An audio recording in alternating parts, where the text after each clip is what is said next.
নমস্কার, কেমন আছেন সবাই? ঘরকন্না গল্পে নতুন একটি ব্লগে আপনাদের সকলকে অনেক অনেক স্বাগত। তো সকালে আজ সকাল সকাল সব কিছু রান্নাবান্না শুরু হয়ে গেছে। সকালে আলুর তরকারি হয়ে গেছে। তো সবাই দেশ মানে মুড়ি টুড়ি খাওয়ার ব্যবস্থা আছে। আর এখানে বাপের বাড়ি থেকে লোকজন আসেনি আমাদের বাড়ির পুজোর গৃহপ্রবেশের দিনকে, তো আজকে ব্যবস্থা করা হয়েছে। ওই বাচ্চা নিয়ে 30-35 জন মতন আসবে। মাংসর আলু বাজার সব এখানে আমি মাছটা ভাজছিলাম। তার আগে শাশুড়ি একটু ধুয়ে দিচ্ছিল, শাক চচ্চড়ি হবে তার চকাচকিগুলো করে দিচ্ছিল। আর আমি বললাম মাংস আলুটা ছকে নেবো মাছ ভাজার পর, মাছের ঝাল করে। তো এই জন্যে দুজন মিলে মা ছোটো জামাই একসাথে মিলে মাংসের আলু কাটছিল। আর এদিকে মাংসের জন্য যেসব প্রিপারেশন দরকার, যেগুলো পেঁয়াজ সব কাটা হয়ে গেছে।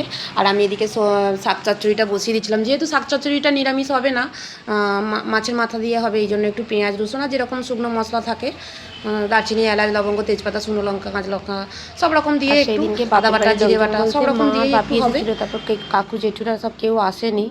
তো এই জন্য আসেনি বলতে একটা কারণ ছিল, বলতে আমাদের বারোয়ারি সেদিনকে ভোগ ছিল, এই জন্য কেউ আসতে পারেনি।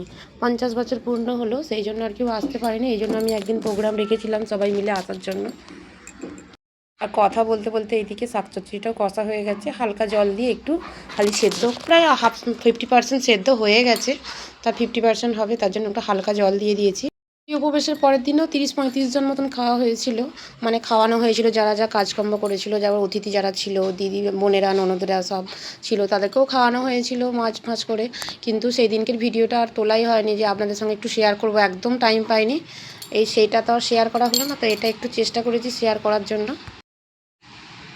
আর এদিকে শাকগুলো দিয়ে দিয়েছি, এবার চাপা দিয়ে দেবো একটু, ব্যাস চাপা দিলে শাকের চচ্চড়িটা হতে হতে এইদিকে বাকি কাজগুলো আমি ততক্ষণ সেরে নিই। তার মধ্যেই ভগ্নিপথ আলু কাটতে কাটতে চলে গেছিলো একটু বাইরে, হয়েছে বাচ্চাদের জন্য আমের চাটনি নিয়ে চলে এসেছে, বাচ্চাদের জন্য মাছ ভাজা আর মাছের ঝাল, একটু পেঁয়াজ রসুন দিয়ে বেশ মশলা করে, আর একটু তো শাক চচ্চড়িটা আপনাদের দেখালাম, সব রকম সবজি দিয়ে শাক চচ্চড়ি আমরা করে ফেলেছি। আর এই মাংসটা একটু ভগ্নিপথ করবে, তার জন্য আমি মাংসটা আগে একটু বয়েল করে দিয়েছিলাম। আর এইদিকে 30-35 জন আপনাকে প্রথমেই বললাম, সেই জন্য 1 পিস করে আলু পাবে, ওই 35 পিস মতনই আলু কাটা আছে, আলুগুলো কেটে একটু ছকে রেখেছি। মটন হবে এই জন্য একটু আলুগুলো একটু বড় বড়ই রাখা আছে, ভেজে তুলে নেওয়া আছে। আর তো ভেজে তুলে নেওয়া মানে অর্ধেকটা সেদ্ধ প্রায় হয়েই গেছে। আর আপনাদেরকে বললাম যে মটনটা সেদ্ধ করে নিয়েছি একটু তাড়াতাড়ি কুকারে, তাহলে একটু মানে রান্নাটা করতে সুবিধা হবে আর কম সময়ও লাগবে। আর সেদ্ধটা কী দিয়ে করেছি আপনাদেরকে একটু বলি। রসুন থেতো করে দিয়েছি একটু, আর সব রকম গরম মশলা দিয়েছি, তেজপাতা গরম লবঙ্গ এলাচ দারচিনি সব রকম একটু। এদিকে কাজের মধ্যেও দেখুন, এই আমার ছেলে, আমার বোনের ছেলে, দিদির ছেলে, সবাই 3 জনে 3টে ম্যাঙ্গো ফুটি খাচ্ছে। ওই যে আমার ছোটো ভগ্নিপতি এনে দিয়েছে। 3 বোনের 3টে ছেলে, যেন দৌড়ত্তির শেষ নেই, মানে লড়াই চলছে যেন সবসময়, একটা যুদ্ধ দাঙ্গা চলছে ঘরের মধ্যে। ছবি তুলছিলাম। এই যে আমাদের অতিথি চলে এসেছে, আমার এটা সেজে কাকিমার বৌমা, এটা আমার ছোট ভাজ। আর এদিকে মাংস মশলাও কষা হয়ে গেছে, এই যে এটা আমার সেজে কাকিমা। মাংসের মশলাটা যেহেতু কষা হয়ে গেছে, এবার মাংসগুলো সেদ্ধ হয়ে আছে, যেহেতু হালকা কষলেই এবার হয়ে যাবে, এই জন্য মাংসটা দিয়ে দিচ্ছি। আর জুসটা এখন দেবো না, কারণ একটু মাংসটা দিয়েও একটু কষতে হবে। এইভাবে মাটন করলে না খুব তাড়াতাড়ি ইজিলি মাটন হয়ে যায়।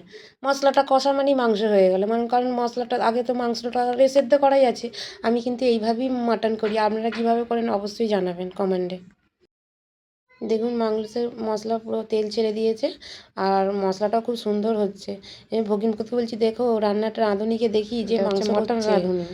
আর এই জন্য ভাই আবার এদিকে উঁকি মারছে, বাই বাই করছে।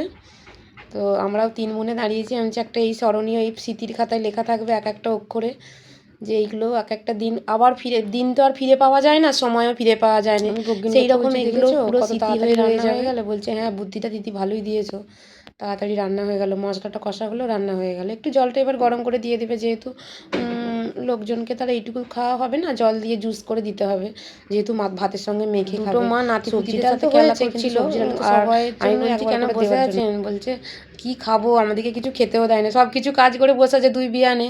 আমি তাহলে পাঁপড় খাও মিষ্টি খাও, এই জন্য ওরা পাঁপড় খাচ্ছে আর মিষ্টি খাচ্ছে। আমি বলছি তোমাদেরই তো আনন্দের দিন। আমার শাশুড়ি বলছে তাহলে কই দাও, কত খাতি করবে, আমাদেরকে করো তো দুজনকে, আমরা বসে বসে মিষ্টি খাই। আমার শাশুড়ি বলছে তুমি খাও তো, ধরে থাকলে হবে না, খাও। দু বিয়ানে বসে মিষ্টি এটা আমার ছোট পাঁপড় খাচ্ছি। কাকিমা, কি এটা ভালো ছোট লাগে না কাকিমার এইসব বৌমা, জিনিসগুলো। আমার আর এক ভাজ এসেছে, একটু দেরি হয়ে গেছে ওদের আসতে, ভাই কাজ থেকে ফিরেছে তবে এসেছে। আর আপনাদের সাথে তো আজ আগেই পরিচয় করে দিয়েছি বাচ্চাদেরকে এবার খেতে দিয়ে দেবো, রান্না যেহেতু কমপ্লিট হয়ে গেছে, বাচ্চাদেরকে টাইমও হয়ে গেছে খাওয়ানোর, এই জন্য বাচ্চাদেরকে দিদি আর বোন, আমি বলছি তোরা দুজনে খেতে দিয়ে দে, বলে দিদি আর বোন খেতে দিয়ে দিয়েছে। প্রথমে স্যালাডটা দিয়ে দিচ্ছে দিদি আর বোন, বললো বাচ্চাদেরকে দিয়ে দিই। আমি বলছি না, টাইম যেহেতু হয়ে গেছে সবাইকেই দিয়ে দে, না কতবার তোরা দিবি, নিচু হবি। এই জন্য এটা আমার সেজে কাকু, আমি সেজে কাকুকে দিয়ে দে বলে সেজে কাকু দিয়েছি। এই যে মাটনটার কালারটা দেখুন কীরকম এসেছে। মেয়ে সবার সাথে খেতে বসেছে, এই জন্য আর মাকেও দিতে হচ্ছে না, প্রিয় জিনিস জিনিস হয়েছে এই জন্য একা একাই মেয়েকে খেয়ে নিচ্ছে। আর এইভাবে সবাই খাওয়া দাওয়া কমপ্লিট হয়ে গেল, প্রায় কমপ্লিট। মাটনটা খুব সুন্দর হয়েছিল, খুব টেস্টি হয়েছিল, খুব ভালো হয়েছিল, সবাই নাম করেছে।